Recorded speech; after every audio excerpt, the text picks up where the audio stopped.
Hello friends, welcome back to our channel Mahavir study point. शाम के इस रीजनिंग के सेशन में आपका स्वागत है। आज हम लोगों का प्रैक्टिस सेट नंबर 142 होने वाला 141 तक कंप्लीट हो चुका है। रोज़ शाम 5:30 बजे से यह प्रैक्टिस सेट होता है, जिसमें 20 क्वेश्चन एसएससी का हम लोग प्रैक्टिस करते हैं। तो यह प्रैक्टिस सेट आपके लिए बहुत ही हेल्पफुल होने वाला है। अगर आप इस तरह का 20 क्वेश्चन रेगुलर प्रैक्टिस करते हैं तो आने वाला जितना भी एग्जाम है, चाहे वह एसएससी का हो या रेलवे का, आपका ईजिली पोर्शन रीजनिंग का कवर हो जाएगा। आप जीडी का पेपर उठा कर देख लीजिए, उसका आप आंसर की से आप मिला लीजिए। 20 क्वेश्चन में आपको 17 से 18 प्लस क्वेश्चन इजीली से इसी शिफ्ट से आपको, इसी हमारे जो प्रैक्टिस सेट है उससे आपको मिल जाएंगे। ठीक है, तो बस इतना ही कहेंगे। शुरू से लेकर के अंत तक देखिए, तब आपको समझ में आ जाएगा कि कैसा है। बहुत ही कम समय में और अच्छा कंटेंट के साथ हम लोग प्रैक्टिस करते हैं। तो चलिए आज का प्रैक्टिस सेट हम लोग शुरू करते हैं। कह रहा है, एक कूट भाषा में अर्निंग को लिखा गया ऐसे, तो उसी कूट भाषा में ऑडियोबल को कैसे लिखा जाएगा। अर्निंग को कैसे लिखा, पहले हम ये लोग चेक करते हैं कैसे लिखा है। ई पहले लिख लेते हैं, तब हमारा समझाने में हम आपको आसानी से समझा सकते हैं। अर्निंग, इसको कैसे लिखा गया, तो SBFOJ। बहुत ही हल्का तरीका है कैसे लिखा गया, ध्यान से देखिएगा। देखिए यहाँ से देखिए, ई से यहाँ पे F, यहाँ से R से S हुआ और यहाँ A से B हुआ है। इसी तरह से N के बाद O, N के बाद O। अगर इसको हम छोड़ देते हैं, नहीं इसको छोड़ देते हैं क्योंकि आगे जाकर प्रॉब्लम करेगा। यहाँ से देखते हैं, I के बाद J, H के बाद G के बाद H, N के बाद O, यहाँ पे N के बाद क्या है O। समझ में आ गया बात। तो इसी तरह से पैटर्न लिखा गया है, उसी के अकॉर्डिंग हमारा आंसर भी हो जाना चाहिए। तो ऑडियोबल,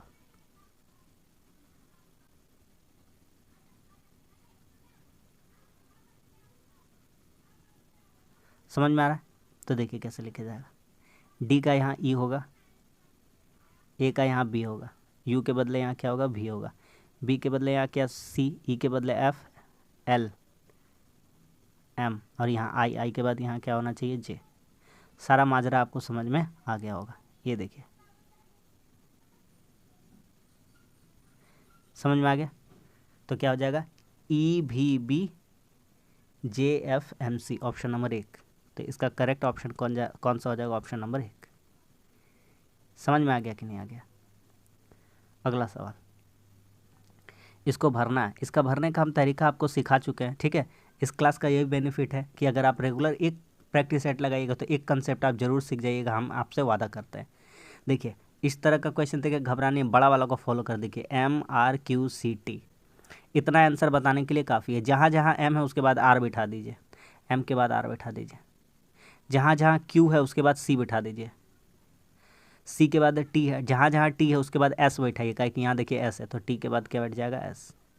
ठीक है, S हो गया। S के बाद जहाँ जहाँ है तो PD बिठा दीजिए, तो S के बाद यहाँ देखिए PD। क्यों बैठाइएगा PD, क्योंकि S के बाद देखिए यहाँ क्या था, PD। सवाल ख़त्म हो गया। S के बाद क्या बिठा दीजिए, PD। इससे हल्का अप्रोच कोई दुनिया में नहीं बता सकता है। कैसे बनेगा हमारा पैटर्न, तो SPDMRQST QCT, SPDMRQCT, टी तक है, ये MR तक, यहाँ पे QCT तक गया है। ठीक है, तो 3 पैटर्न आपको, मतलब 3 ग्रुप बन रहे थे ऐसे ऐसे। समझ में आ गया कि नहीं आ गया। पैटर्न क्या चल रहा था, SPDMRQCT। क्या समझ में आ गया कि नहीं आ गया, है ना। बहुत ही शानदार अप्रोच। PD वाला आंसर होना चाहिए। PD के बाद SR CPD, PD SR SR CPD, option number 2। बोलिए कोई दिक्कत है, कोई भी दिक्कत नहीं है। चलते अगला सवाल का तरफ। अगला सवाल ब्लड रिलेशन का है। कह रहा है, प्रीति विराट की इकलौती बहन है। जो प्रीति है वह विराट की क्या है, इकलौती बहन है। प्रीति विराट की इकलौती बहन है। भाई बहन के लिए कॉमा दिखाते हैं, विराट लड़का है। आगे, मनोज दिलीप का एकमात्र पुत्र, इसको छोड़ दीजिए, इसको अभी थोड़ा देर के लिए, जो कि माया का पति, सबको छोड़िए। विराट देवांश का पुत्र है। हाँ, विराट भैया मिले हैं तो यहाँ विराट जो देवांश का पुत्र है, मतलब इसके पिताजी कौन है, देवांश। पिताजी को ऊपर दिखाया जाता है, प्लस कर देंगे, लड़का है। देवांश मनोज का ससुर है। जो देवांश है मनोज का ससुर है, देवांश मनोज का ससुर है। यानी जो पी इसकी एकमात्र लड़की थी, है ना, क्योंकि भी इसकी एकमात्र बहन है। अब भी का पिताजी डी है तो डी की एकमात्र लड़की है। तो ई लड़की का पति होगा, वह कौन होगा, मनोज। क्योंकि देवांश मनोज का ससुर है, मनोज इसका पति होगा। आगे बढ़ते, मनोज दिलीप का पुत्र है, इसका भी कोई पिताजी है जिसका नाम क्या है, दिलीप है, दिलीप DLP लिख दिया, जो कि माया का पति है। यह दिलीप जो है वह माया का पति है। किसका पति है, माया, माया। सारा चीज हो गया। कह रहा माया का प्रीति से क्या संबंध है, तो जो माया है वह प्रीति की क्या लगेगी, सास लगेगी। क्या लगेगी, सास। समझ में आ गया कि नहीं, माया प्रीति की क्या लगेगी, सास। ऑप्शन नंबर 2 समझ में आ गया, माया का संबंध बताना था प्रीति से। अगला सवाल कहता है पी के फलक पर कौन सा होगा। तो हम आपको स्मार्ट अप्रोच बताए हैं। सिंपली क्या करना भैया, कॉमन मिलाइए, कॉमन दो फेज को उठाइए, इन दोनों फेज को। यहाँ देखिए कॉमन फेज कौन सा, Z है, तो इसको धर के क्लॉकवाइज घुमा दीजिए। तो यहाँ से P मेरा कंफर्म पता चल पा रहा, नहीं इसको छोड़ दीजिए, इस ग्रुप को। आगे बढ़ते, यहाँ S है, यहाँ भी S। तो यहाँ देखिए S कॉमन मिल गया, तो इसको धर के क्लॉकवाइज जब घुमाएंगे तो क्या लिखेंगे, S। जब भी दो डायग्राम में कॉमन जो मिलता है उसको पकड़ते हैं, तो S के बाद कॉमन मिले, S के बाद इसको धर के ऐसे घुमाएंगे क्लॉकवाइज, ठीक है। इसको क्लॉकवाइज से घुमा देंगे, तो कैसे लिखेंगे, पहले STZ, पहले लिखेंगे S, फिर लिखेंगे T, फिर लिखेंगे Z। पहला डायग्राम, ये सेकंड वाला डायग्राम से। तीसरा डायग्राम से लिखेंगे तो S के बाद X, और X के बाद क्या लिखेंगे, P। सवाल ख़त्म हो गया। कहता है P का क्या हो जाएगा, तो P का आपको दिख गया है, P का क्या हो जाएगा Z, S का क्या हो जाएगा T, और रहा सवाल S का क्या हो जाएगा Y। समझ में आ गया कि नहीं आ गया, तो P उल्टा हो जाएगा किसके, Z के। Option number 1। अगला सवाल बहुत ही हल्का है, बेसिक सा सवाल है, कर पाइएगा, आराम से कर लीजिएगा, ठीक है। 34 से इतना लंबा चौड़ा कैसे आया, जाहिर सा बात है भैया, गुना उना यही सब होकर हुआ है, तो 34 से कैसे आया, फिर ये 27 से कैसे आया, तो हमारा 13 से कितना आएगा। तो अगर हम एक काम करेंगे, 34 में 34 से गुना कर देंगे तो आ जाएगा, 27 में 27 गुना करेंगे तो आ जाएगा। अभी भी नहीं आया, नहीं आया। एक काम करते हैं, 34 में एक बार और गुना कर देते हैं, यूनिट डिजिट कितना हो जाएगा, 4 चौको 16, चौका 64, तो है। तो ये क्यूब लिखा हुआ है 34 का, ये 27 है, ये 27 का क्यूब लिखा हुआ है। तो उसी तरह से 13 का क्यूब कितना हो जाएगा, 2197, 2197।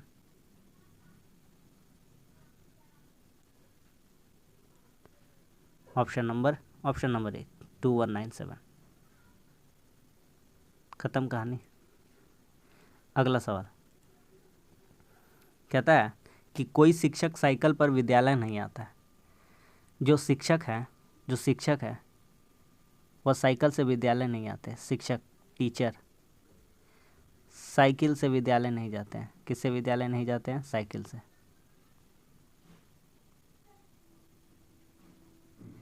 साइकिल से विद्यालय नहीं जाते हैं। आगे कह रहा आनंद साइकिल पर विद्यालय आता है, लेकिन जो आनंद है, आनंद वो किससे विद्यालय जाता है, साइकिल से। आनंद किससे जाता है विद्यालय, साइकिल से। ये डायग्राम जैसा नहीं है, लेकिन जस्ट समझने के लिए बना लेते हैं। आनंद शिक्षक नहीं है। आनंद अगर शिक्षक होता, आनंद अगर टीचर होता तो क्या वह साइकिल से विद्यालय जाता, नहीं। लेकिन यहाँ साफ साफ कहा है कि आनंद साइकिल पर विद्यालय जाता है, तो आनंद शिक्षक नहीं है। बिल्कुल सही बात है, आनंद शिक्षक नहीं है, तभी तो जा रहा है। आनंद विद्यार्थी है। आनंद विद्यार्थी क्या, कुछ भी हो सकता है। शिक्षक, विद्यार्थी, कर्मचारी, कुछ भी हो सकता है। ये कोई कन्फर्म नहीं है। खत्म कहानी। ऑप्शन नंबर 1 केवल एक निष्कर्ष अनुसरण करता है। सिंपल सा था, कोई लॉजिक नहीं था बेसिक इसमें। अगला सवाल, इसमें विषम पहचानना, पहचान पाइएगा, आराम से पहचान लीजिएगा, देखिएगा ध्यान से। 16 को क्या लिखेंगे, 2 8 16। 24 को क्या लिखेंगे, 24 को लिखेंगे 3 8 24। उसी तरह से जो दिया हुआ है 32 46, इसको छोड़ते हैं। 18 27 को कैसे लिखेंगे, 18 को लिखेंगे 9 दूनी 18। 27 को कैसे लिखेंगे, 3 9। फिर आगे बढ़ते हैं, उसी तरह से 26 39, 2 गुना 13, और फिर इसको कैसे लिखेंगे, 39 को 3 गुना 13। लेकिन 32 46 का कोई ऐसा पैटर्न नहीं था, क्योंकि वो एक दूसरे से कोई ऐसा चीज़ नहीं है जिसका उसी पे मल्टीपल मिल जाए, ऐसा बात उसमें नहीं है। ठीक है, हर बार 2 3 से गुना हो रहा है। 8 अगर 2 2 16 और 24 का बात करेंगे, 8 दूनी 16, 8 तिया 24। 27 18 का बात कर, 18 27 का, 9 दूनी 18, 9 तिया 27। 2 3 2 3 से मल्टीप्लाई है। समझ में आ गया कि नहीं आ गया? एक ही अंक से। अगला सवाल बहुत ही ईजी है, थोड़ा देर सोचिएगा तो आपको आंसर तक पहुंचा देगा वो। एकदम हल्का सवाल है, सोचिए। देखिए अल्टरनेट में बात करते हैं। यहाँ 13 का बात करेंगे, यहाँ 10 पे बात करेंगे। यहाँ 10 के बाद 1 जीरो है, यहाँ 2 जीरो लिखेंगे, यहाँ 3 जीरो लिखेंगे। ऊपर आते हैं 13 वाला में, तो 13 के बाद 1 जीरो 3 लिखेंगे। अल्टरनेट का बात कर रहे हैं, एक एक छोड़ करके। 1003 लिखेंगे, फिर 1003 लिखेंगे। बोलिए क्या समझ में आ गया कि नहीं आ गया? तो ऑप्शन कौन सा हो जाएगा? ऑप्शन हो जाएगा 3 नंबर 103। दिखा दे, दिखा देते हैं। चलिए ये देखिए, एक घर छोड़ दीजिए इसको तो 2 को जीरो, पहले 1 जीरो था फिर 2 जीरो, फिर एक घर छोड़ दीजिए इसको तो फिर 3 जीरो हो जाएगा। अगला 13 था, यहाँ देखिए कितना क्या, 1003 क्या, तो दो को बीच में शून्य बिठाया, तो हम क्या कर सकते हैं, एक को शून्य बिठा सकते हैं बीच में। समझ में आ गया कि नहीं आ गया? खत्म हो गया सवाल। अगला डॉन को ऐसे कोड में लिखा गया है, रोम को ऐसे लिखा गया, तो रैंडम कैसे लिखा जाएगा? सिंपली है भैया, RANDOM।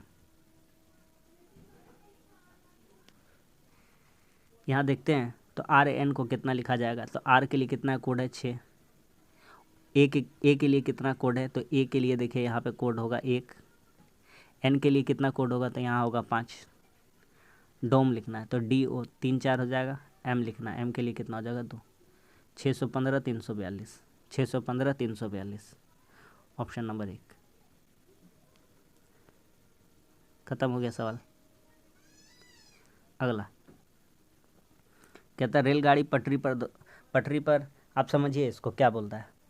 तो रेलगाड़ी जो दौड़ती है कहाँ दौड़ती है? पटरी पर। उसका चलने का स्थान के बारे में बात किया जा रहा है। तो उसी तरह से कार 4 पहिया कोई संबंध नहीं, हवाई जहाज उड़ान भरने से कोई संबंध नहीं है, कार गति से कोई संबंध नहीं है। एकमात्र ऑप्शन बचता है ट्रक। ट्रक कहाँ दौड़ता है? तो ट्रक चलता है सड़क पर। उसी तरह से रेलगाड़ी कहाँ चलती है? पटरी पर। नेक्स्ट, इसमें त्रिभुज गिनना है, आराम आराम से गिनिएगा। पहले हम आपको डायग्राम समझा देते हैं, ठीक? आप देखिए, हम आपको निकाल के यहाँ से दिखाते हैं। ये देखिए, एक चतुर्भुज के अंदर 2 विकर्ण खींचा गया। जब भी एक चतुर्भुज के अंदर 2 विकर्ण खींचा रहेगा तो आप समझ जाइएगा, 1 2 3 4, 4 को हुआ, 4 दूनी 8, मतलब यहाँ से कितना निकलेगा? 8 को। बता चुके हैं ना? बता चुके, ठीक है। सिंपली समझिए बात को, कैसे 1 2 3 4 सूखा सूखे ऐसे हो जाएगा। फिर ये देखिए, ये 5 हो जाएगा, फिर ये यहाँ से यहाँ 6 हो जाएगा, फिर यहाँ से यहाँ ये 7 हो जाएगा, और फिर यहाँ से यहाँ ये कितना हो जाएगा? 8। तो 8 यहाँ से निकलते हैं, तो मल्टीप्लाई करके निकाल लेना। 8 वहाँ से, 8 यहाँ से, 8 8 कितने हो गए? अभी तक 16 हो गए। आगे बढ़ते हैं 16 हो गया, ठीक है। इरेज करते हैं उसको, है ना, चेहरा इसका साफा रखते हैं तब बता पाएगा आंसर। 16 हो गया, ठीक है। आगे बढ़ते हैं, 16 के बाद दिखाते हैं। 16 के बाद देखिए 17 18 दिख रहा है? बिल्कुल दिख रहा है।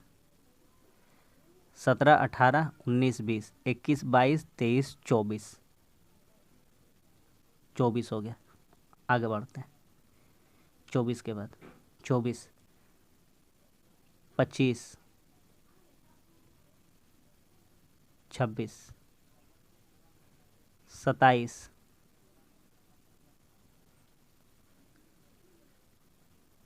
28। कोई दिक्कत नहीं? कितना हो गया? और 4 को बढ़ गया, 16 8 24 4 28, 28 हो गया। अभी रुकिए, और भी है,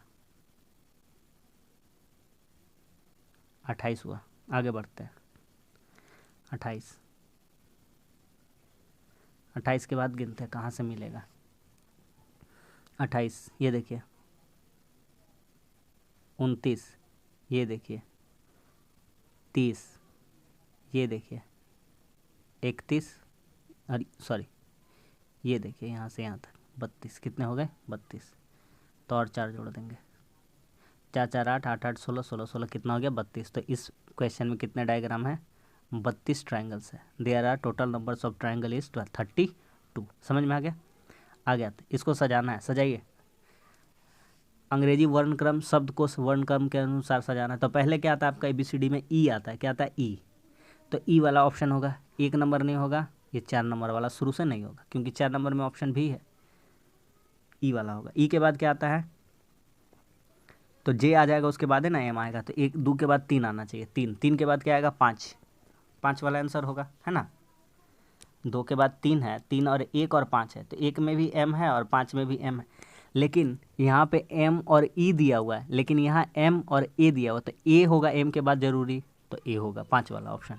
ये भी नहीं होगा, ऑप्शन नंबर 4। ठीक है, बहुत ही हल्का ये वाला आपका पोर्शन रहता है, ये वाला जो करा रहा है अंग्रेजी डिक्शनरी वाला। यहाँ देखिए सिंपल सा क्वेश्चन, सी के बाद सी लिखा हुआ है और इसको कहा गया है GD। देखिए कितना बड़ा है, CDEFG 3 और 7 होता है, तो 3 4 7, ये 3 और 1 4, पहले 4 फिर 1। उसी तरह से अगर आप लिखने का कोशिश करिएगा L और E को, L का पेज वैल्यू कितना होता है? 12, 12 4 16, तो यहाँ लिखना पड़ेगा आपको P, 4 5 और 1 कितना लिखना पड़ेगा? 6 का कितना था? E और F, खत्म हो गया। PF ऑप्शन नंबर 1 खत्म। नेक्स्ट क्वेश्चन, अगला सवाल कह रहा है कि ये जो दिया गया है, इसको एक एक वन करके ऐसा मतलब कि ये सीरीज से चलता गया है, तो इसको कौन सेटिस्फाई कर रहा है इस श्रृंखला को, ये हमको देखना है। श्रृंखला का क्वेश्चन है, सीरीज का। तो हम आपको समझाते हैं। देखिए ये देखिए 2 है, ये कितना है? 4 है, ये कितना है? 6 है, ये कितना है? 9 है, ये कितना? 10 है। कोई बेसिक पैटर्न फॉलो नहीं किया, लिख के दिखाते हैं। BDFIJ, ये 2 है, ये 4 है, ये 6 है, ये 9 है, ये 10 है। कोई भी बेसिक पैटर्न फॉलो नहीं है। आगे बढ़ते हैं। DGJLM, ये कितना है? 4 7 10 12 13, कोई भी पैटर्न फॉलो नहीं कर रहा है ना। कभी 3 बढ़ रहा है, कभी 2 बढ़ रहा है, कभी 1 बढ़ रहा है, क्या चल रहा है पता नहीं। आगे देखते हैं। BDHPF,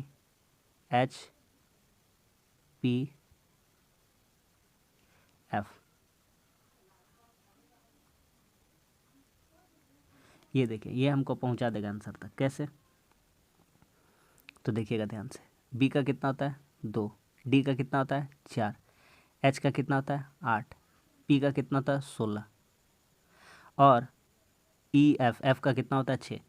तो 16 16 32 होता है। तो इसको F को हम क्या लिख सकते हैं? F को क्या लिख सकते हैं? अल्फ़ाबेट कितना होता है? 26 + 6, तो 26 6 32, तो कितना बढ़ेगा यहाँ? टोटल कितना बढ़ रहा है? 16, क्योंकि 16 16 32 26 26 कितना होता है? 32। ऑप्शन नंबर कौन सा सेटिस्फाई कर रहा है? Option number 3। ये एक पैटर्न फॉलो करते हुए जा रहा है। खत्म हो गया। समझ में आ गया कि नहीं आ गया? अगला सवाल कह रहा है वृक्ष, पत्तियां, पर्णहरित, इनमें से वेन डायग्राम चुनना है हमको अच्छा वाला।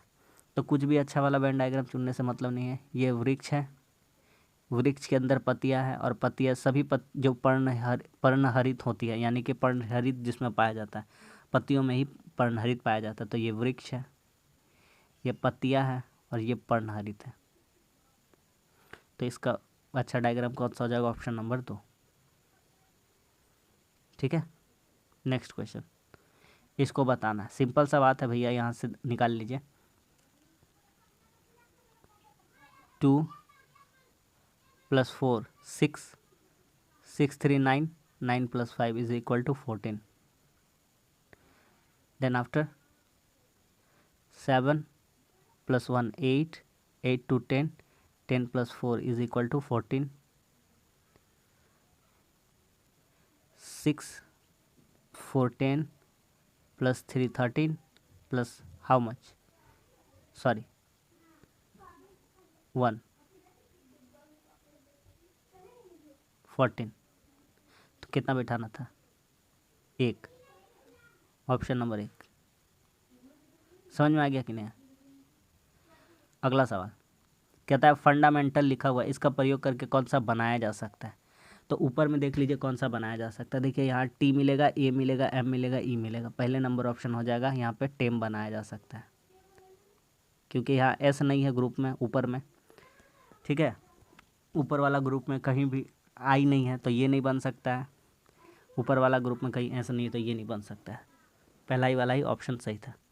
नेक्स्ट क्वेश्चन, ये वाला बहुत ही ईजी क्वेश्चन है। 8 लिखा हुआ है, आप कुछ मत करिए, सिंपल सा एक काम कर दीजिए छोटा सा। 8 लिखा हुआ, 8 में 1 जोड़ दीजिए, इसका स्क्वायर कर दीजिए। 8 में 1 9, 9 का स्क्वायर कितना हो जाएगा 81। उसी तरह से नीचे लिखा हुआ 10, 10 में 1 जोड़ दीजिए, 11 का होल स्क्वायर कितना हो जाएगा 121।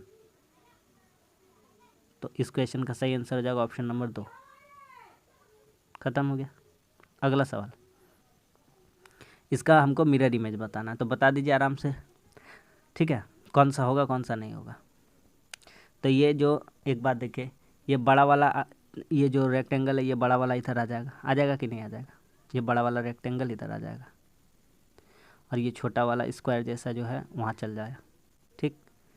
पहली बात ये नहीं होगा, ये नहीं होगा, ठीक है। आते हैं, तो ये नीचे जो देख रहा है नीचे ही देखता रहेगा ट्रायंगल, और ये जो अप दिख रहा है ट्रायंगल अप ही दिखता रहेगा, ठीक। ऑप्शन नंबर कौन सा हो जाएगा, ऑप्शन नंबर 2 हो जाएगा। ख़त्म कहानी। आ रही है बातें समझ में। लास्ट क्वेश्चन कहता है पेपर कटिंग एंड फोल्डिंग वाला क्वेश्चन है, इसको मोड़ देने से कैसा दिखेगा। तो कुछ नहीं करना है, ऊपर में जो डायग्राम दिया हुआ है ये डायग्राम तो सही दिया ही हुआ है, इसको कुछ छेड़छाड़ नहीं करना है। ये तो ऐसा ही करेगा, मिरर भी इमेज बनेगा। तो सिर्फ ये जो बॉक्स है ना, इसके अंदर अगर ये कट वाला मोड़ देंगे तो ये बॉक्स के अंदर ढुक जाएगा, ऐसा डायग्राम कुछ दिखने लगेगा। कौन सा नहीं होगा वो बताइए। 1 नंबर नहीं होगा, सिंपल ही है। 2 नंबर कभी नीचे इसका फेस नहीं आ सकता, ये कभी जुट जाट के ऐसा नहीं हो सकता है, क्योंकि दोनों अलग अलग थे। ऑप्शन नंबर 2 सेटिस्फाई कर जाएगा। बस आज के लिए इतना ही। आज भी हमारा 20 क्वेश्चन कंप्लीट हो गया। उम्मीद करते हैं कि प्रैक्टिस सेट आपको अच्छा लगता होगा, तो इसी तरह से प्रैक्टिस करते रहिए। वीडियो अच्छा लगा तो लाइक कर दीजिए, हमारे चैनल पर नहीं तो हमारे चैनल को सब्सक्राइब कर दीजिए। मिलते हैं अगली वीडियो में, तब तक के लिए धन्यवाद। जय हिंद।